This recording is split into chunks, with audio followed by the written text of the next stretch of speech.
Hello everyone. I'm speaking to you all today with a heavy heart, under circumstances I hoped we'd never have to face. This is not the usual video you'll find on this channel, but I believe it's important to take this time to honor an individual who has touched many lives profoundly. As many of you local folks already know, we recently lost a cherished member of our community, a dedicated businessman, a loyal friend, and a wise mentor to many of us, Mr. Donald Harper. And Mr. Harper was not just an integral part of the operations of the business he established, but also a cornerstone in our lives personally.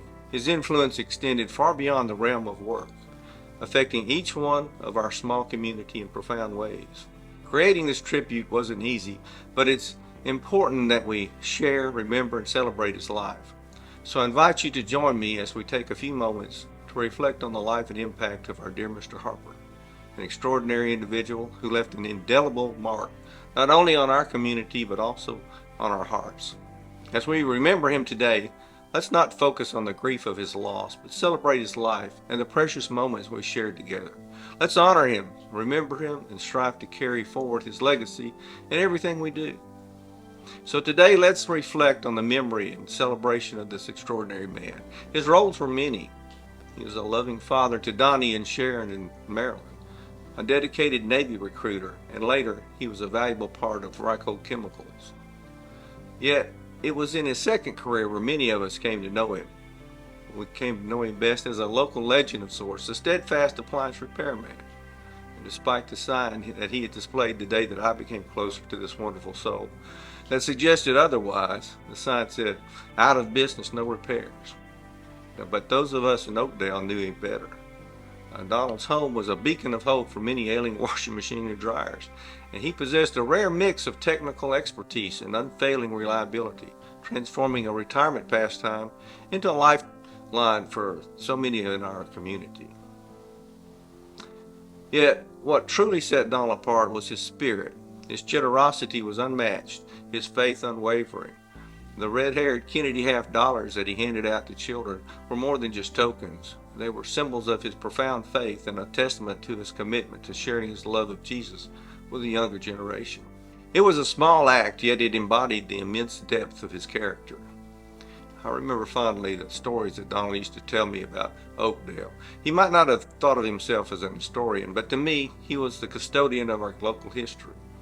He painted vivid images of people and places that were long gone, bringing to life an Oakdale that many of us never had the chance to see. His words created a bridge between generations, reminding us of the roots from which our community has grown.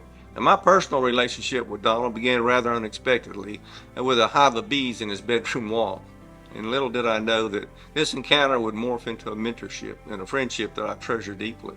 Donald taught me about appliance repair, yes, but his lessons extended far beyond. Through his actions and wisdom, he taught me about life, about kindness, about community, and about faith. Donald Harper's life was a testament to service. Service to his nation, service to his community, and service to his faith. His legacy will live on, not only in the appliances he breathed life back into, but in the hearts of everyone fortunate enough to have known him. Today, as we remember Donald, let us keep his spirit alive. Let's share the stories he told us, hand out our own tokens of kindness, and continue his legacy of unwavering faith and community service. Because that is what Donald Harper embodied. A man who served his community with everything he had, and he asked nothing in return. Thank you, Mr. Harper. Your stories, your wisdom, your kindness, they have touched us all. You will be sorely missed, but never forgotten. Mr. Harper, did you ever play marbles when you were a boy? You did? I didn't win very many of them. You didn't?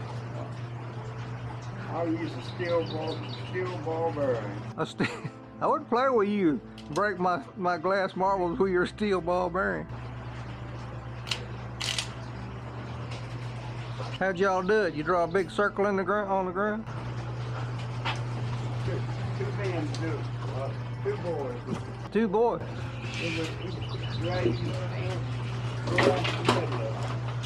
Oh, is that big? It's a big circle. Big circle. You said you went fishing when you was a little boy, you said? Yeah. Whereabouts? Capture River. On the banks? Yeah, we didn't have no anything to fish with was cane pole. Cane pole? What? How about you didn't have rods and reels? Not in them days we didn't. Do you have any boats? You have any boats to go down the river? Yeah, they had some boats. We couldn't afford one. Oh yeah. Did you catch very many? Yeah, always caught a big mess and had to get some away. Oh, was it perch or catfish or?